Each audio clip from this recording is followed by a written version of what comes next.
Give yourself a round of applause. I started a slow clap for you. You have made it to part 3 of the re-greasing video.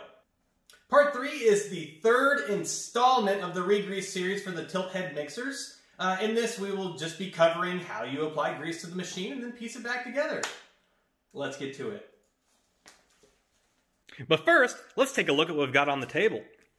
Today, we have a KitchenAid 3C, Model 3C. This was produced in the 1950s until the mid-1960s. The history on when it is a little unclear. It came stock with a rheostat turn knob. So this is how you actually change the power on it. Super cool.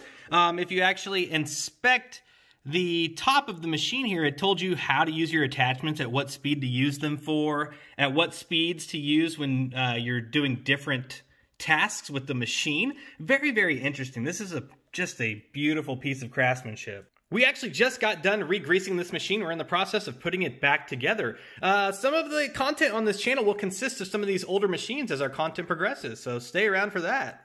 Okay, before we get started with the re-grease, we're going to use this as an opportunity to clean off some of these edges here. Once you put the machine back together, you won't have access to this, so it's a good time to get in here and just wipe all of this down. Don't forget your handles. Some of this stuff gets caked on there pretty hard, so make sure you have an old towel. And what I like to do is I like to take some 70% isopropyl alcohol and pour some of that on my towel and use it to cut through some of this grease. Look how nice that cleans that up. It just cuts right through. You might have to apply a little bit of pressure to get some of this grease off of there, as for some of you, it's been caked on there for over 20 years.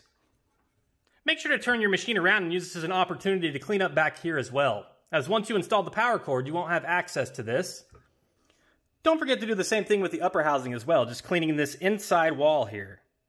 You can tell that there is a lot on this outside where the trim band sits. This can be done once you put the machine back together. It's actually easier to do it at this time. We just want to get these ledges right here.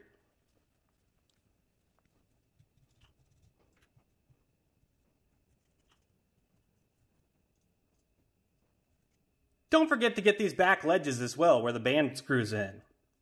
Ah, there we go, nice and clean. This would also be a good opportunity to go ahead and clean your beauty band. As you can tell, they collect quite a bit of gunk. Now be careful with these bands because you can bend these bands, but they will bend back into place as long as you don't bend them too bad. And actually, while we already have a rag set up with our alcohol, we can just go ahead and clean all of these external parts. Now you will have to wipe these down again at the end just to get some of the grease that you get on there while you're putting the machine back together. But this is just to get a majority of the nasty, gunky stuff off of here. Now when you took the planetary apart, it's possible that you did find oil. Some of these actually have quite a bit of separated oil in there. We'll just take a paper towel, we'll rub that out, get all of that excess oil out of there before we go ahead and wipe it down with our alcohol rag. And sometimes you don't even have to use the alcohol rag. Some of this will come off pretty easily if it's still fresh and not caked on. And lastly, we'll clean the drip ring.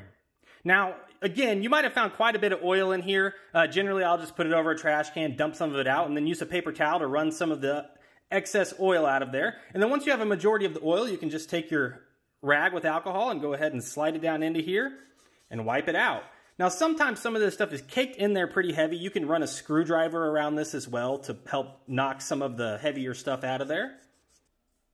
To get the process started, the first thing we want to do is reassemble the worm gear. To achieve this, you need all of the parts. You got the 2 cardboard washers, the worm gear, and the pinion shaft gear. Simply start to slide the pinion shaft gear into place. You'll see it start to peek through.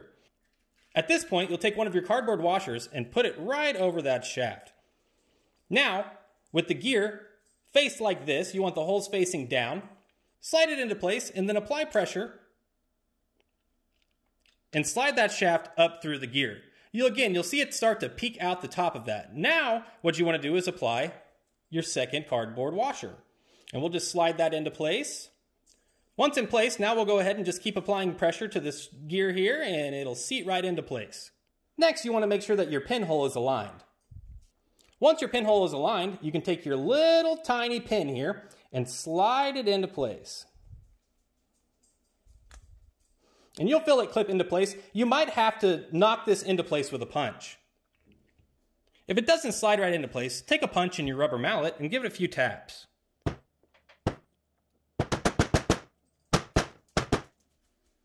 Now the pin is in place. You want to make sure that it's not sticking out too far on either side. A little bit is fine.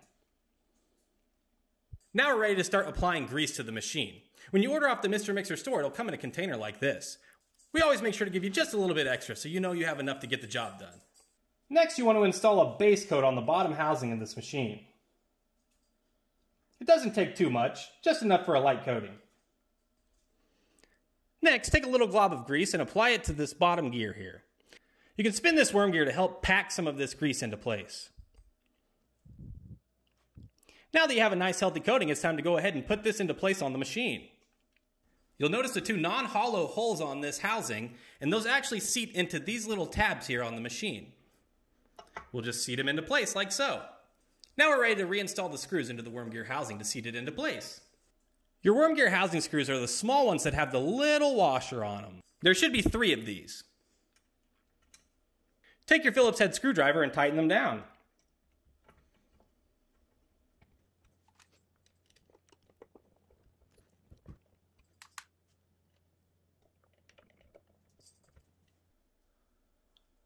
Now with your worm gear housing firmly seated, it's time to install the planetary shaft. Make sure that you put your cardboard washer on the top. You want this pinhole to be at the bottom of the shaft. And we'll just come from the underside and slide it right up into place. Next, you want to take your second washer and seat it on the top side. Just like that. Now that both your cardboard washers are in place, go ahead and lower this planetary shaft just a little bit and seat the center gear. To achieve this, we're going to just simply slide it into place and then put pressure from the underside of the planetary shaft up through the center gear. At this point, you might run into a little resistance pushing this pin through. Simply take your rubber mallet and give it a few taps. Now that the planetary shaft pinhole has revealed itself, we can go ahead and take our little tiny pin here and just slide it into place. It should just slide right in. Now you'll notice on this center gear, there's 2 little cutouts. You just want to drop that right down into place. Now the planetary shaft is secured into place and you can let it go. Look, no hands. Now we're ready for some more grease. You can take a pretty healthy coating of this and apply it to this center gear. The main goal when applying this grease is to put a healthy coating and make sure that all of the teeth have grease filled in between them.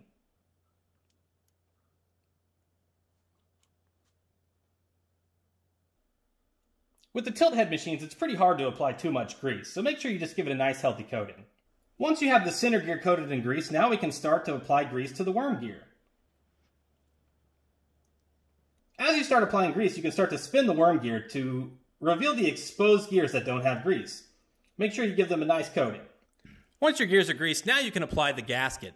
You notice that this side is a little bit thinner than this side. The thin side needs to go on the side with the worm gear housing.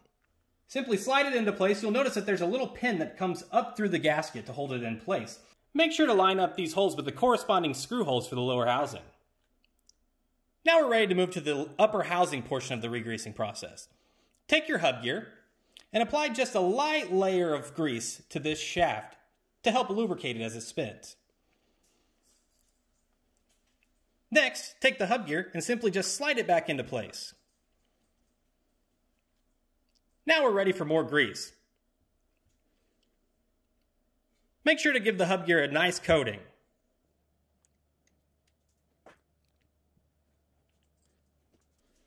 You can add some extra grease around the housing here around this gear, just to help pack it into place.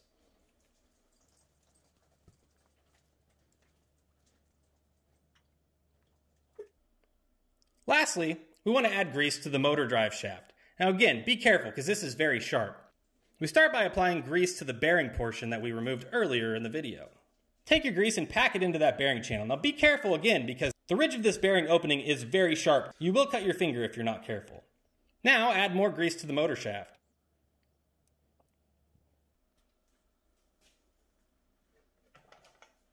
Now we're ready to install the upper housing. Now take note, there is a little bearing channel right there. That channel actually slides over the planetary shaft. When installing the upper housing, make sure to keep it in an upright position like this so that the hub gear does not fall out of place when you're trying to seat the upper and lower housings together. Also, take note, you do not want to pinch these wires when you're putting the machine back together.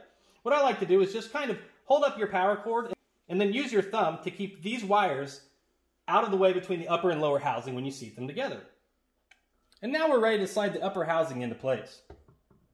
Simply line it up at that planetary shaft, you'll feel it seat, and then you'll feel it drop into place. Sometimes if you can't get it to seat, it's because the gears aren't lined up. Simply take your punch and just start to rotate these gears a little bit. And just like that, it'll drop into place. Again, we do want to make sure that we did not pinch any of these wires between the upper and lower housings.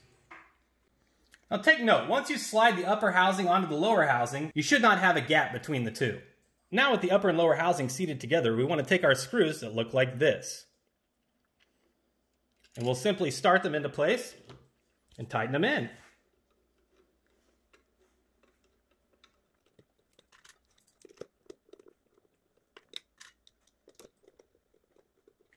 Now we want to take a little bit of grease and run it around this external ring here. This doesn't have to be a heavy coating, just enough to fill the gear teeth. This is really essential to limit metal on metal sounds. It'll make your machine sound really smooth. Next, we want to make sure to take our punch and run it through this pin shaft here to get all of the metal burrs out of there. When you're reinstalling the planetary, what'll happen is if you don't remove these burrs, then it'll actually get trapped between the planetary and this shaft here, which will cause it to get stuck in place and it could damage your part. So just make sure to get all the burrs rubbed out of there. Now we're ready to install the actual planetary itself. Make sure that this cardboard washer is in place. Now apply a light layer of grease to this pinion gear. Now we're finished with the grease. You might have a little bit left over. That's okay. To install the planetary, simply line it up with the planetary shaft and slide it up into place. It might require a little bit of force. You can rotate it a little bit to get those gear teeth to line up. And now it's seated. Now you want to make sure that the hole in the planetary shaft and the hole in the planetary itself are lined up. You can take your small punch and apply a little bit of pressure if you need to. As you can see, now that the holes are lined up, now we're ready to install the pin, which looks like this. Now slide your pin into place. You'll feel it slide into place. Sometimes you'll meet some resistance, which will require you then to take your punch and your rubber mallet and give it a few taps to knock it in. Again, if it's really tight, you might have to use a claw hammer. Now that the pin is driven into place, you might notice that one side sticks out just a little bit further. That'll be okay. Now we can go ahead and reinstall the rest of the housing screws.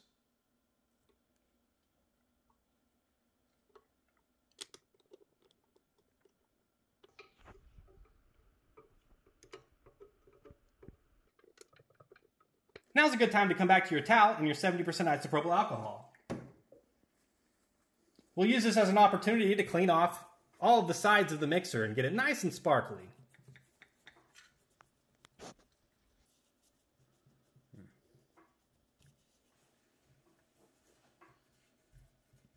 Now we're ready to install the cord strain relief.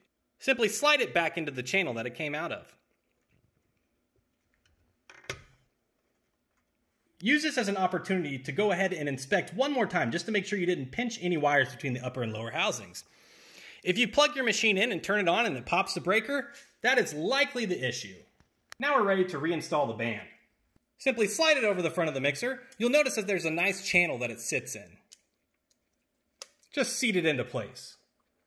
Now with one hand, hold the band in place, make sure that your screw holes are lined up. Take your little tiny screw for the band and simply start it by hand.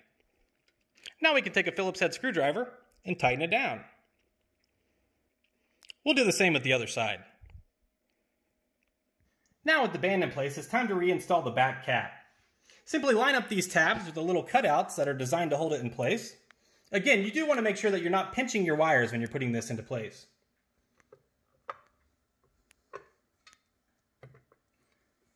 Take your last screw and go ahead and get it started, and then tighten it into place. Lastly, we want to install the drip ring. It simply slides over the planetary, and then you just apply a little upwards pressure and it should slide right into place. Sometimes these can be a little tight. Get it started around the edge and take a rubber mallet and just tap it up into place. And just like that, your re-grease is finished. This concludes the third and final part of the re-greasing process. If you missed part 1 and 2, we'll put the link in the description if you want to figure out how we got to this point. Also, make sure to give us a like and a sub, as it'll help the channel grow and help us to help more people. If you love this content and you want to be more involved in the Mr. Mixer community, make sure to watch this video right here.